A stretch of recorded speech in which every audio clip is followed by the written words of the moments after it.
हमारे खातिर तोहरा के दुनिया में भेजले बाड़े भगवान।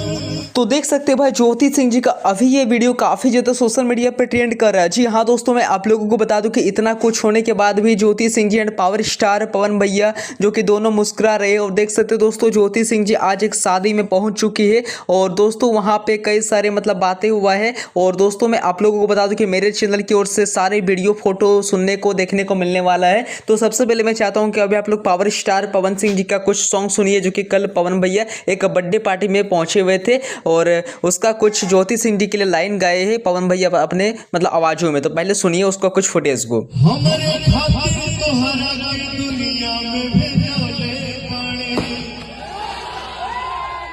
हमारे खातिर तोहरा के दुनिया में भेजले बाड़े। तो भाई लोग अभी आप लोग सुन लिए होंगे। और दोस्तों मैं लिटरली में कहना चाहता हूँ कि पावर स्टार पवन सिंह जी जो कि ज्योति सिंह जी के लिए स्पेशली ये सॉन्ग गाए हैं। और दोस्तों आज ज्योति सिंह जी भी एक शादी में पहुंची है और कल पावर स्टार पवन सिंह जी का एक बर्थडे सेलिब्रेशन में पहुंचे हुए थे। यानी कि देखा जाए तो चुनाव के बाद पहली बार ज्योति सिंह जी एक शादी में पहुंची है और पावर स्टार पवन सिंह जी भी एक सेलिब्रेशन किए एक बर्थडे का। आप देखिए आने वाले समय में क्या होता है। जैसे भी कुछ अपडेट निकल कर आएगा मैं आप लोगों को अपने चैनल की ओर से डे बाय डे प्रोवाइड करते रहूंगा। तो अभी तक अगर चैनल को सब्सक्राइब नहीं किया तो जल्दी से बेल आइकन को प्रेस कर लीजिए। तो चलिए दोस्तों मिलते हैं किस नेक्स्ट वीडियो पर। आप लोग किसका फैन है, पावर स्टार पवन सिंह के कि ज्योति सिंह के, थोड़ा कमेंट बॉक्स में अपना एक ओपिनियन शेयर कीजिएगा।